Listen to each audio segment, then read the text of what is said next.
hari ini terkait efektivitas vaksinasi pada anak-anak dan remaja.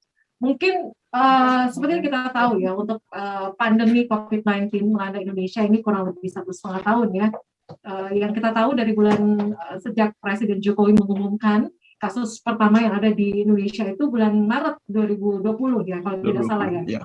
Ya. Mungkin bisa memberikan gambaran sedikit di awal, Pak, bagaimana untuk penyebaran kasus COVID-19 di Makassar saat ini? Ya, baik. Makasih. Jadi kalau saya lihat data terakhir yang saya coba analisis sampai dengan tanggal 15 kemarin, jumlah yang kasus di Makassar itu yang confirm positif dari awal sampai sekarang sudah 45.000 orang. Tapi sekali lagi itu yang terlaporkan, ya, yang tidak terlaporkan itu jauh lebih banyak lah. Mungkin dalam 10-20 kali lipatnya lebih banyak. Karena studi seroprevalence di Indonesia yang kami lakukan beberapa bulan lalu itu sudah menyatakan sekitar 20% penduduk Indonesia sudah terekspos. Di Jakarta sudah 40%, di Denpasar sudah 20%. Nah, kalau kita ambil di Makassar 20%, artinya sebagai standar nasional, ya berarti kurang lebih harusnya sudah 300-an ribu sampai 400.000 penduduk di Makassar sebetulnya sudah terekspos. Yang kita tangkap itu mungkin hanya 45.000, artinya hanya kurang lebih 10%-nya lah.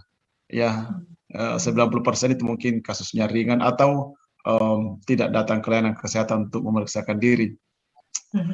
Itu untuk total yang kasus yang ada di Makassar sejak Maret tahun lalu sampai sekarang. Dan kalau kita lihat, karena hari ini kita bicara khususnya pada anak-anak, kalau kita lihat jumlah kasus, nanti dari Dr. Victor nanti akan memberikan definisi yang mana dimaksud dengan anak ya, karena beliau lebih fokus ke situ.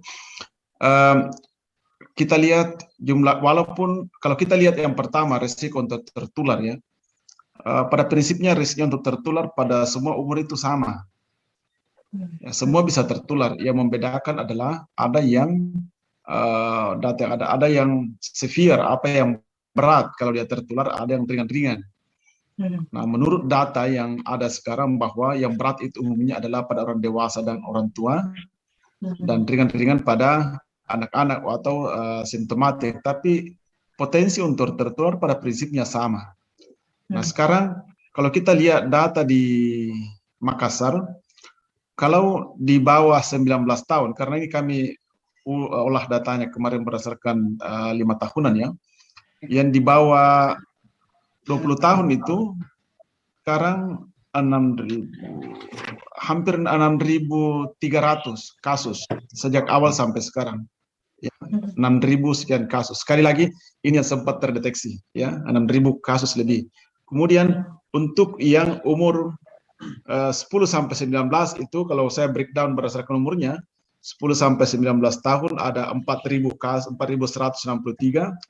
Yang 5 sampai 9 tahun itu 1.171 kasus, dan yang kurang dari 5 tahun 1.070 kasus.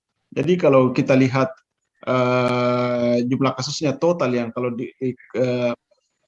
di bawah 10 tahun ya kurang lebih 5% dari total kasus yang kita miliki saat ini. Dan di beberapa negara ada variasi hasil seroprevalence surveinya itu, ada yang mengatakan, ada yang hasil studinya 1%, ada yang tertinggi saya lihat sampai 12% dari total kasus yang ada. Mungkin begitu ya kira-kira gambaran dulu bagaimana update situasi COVID di Makassar dan bagaimana pada anak-anak khususnya.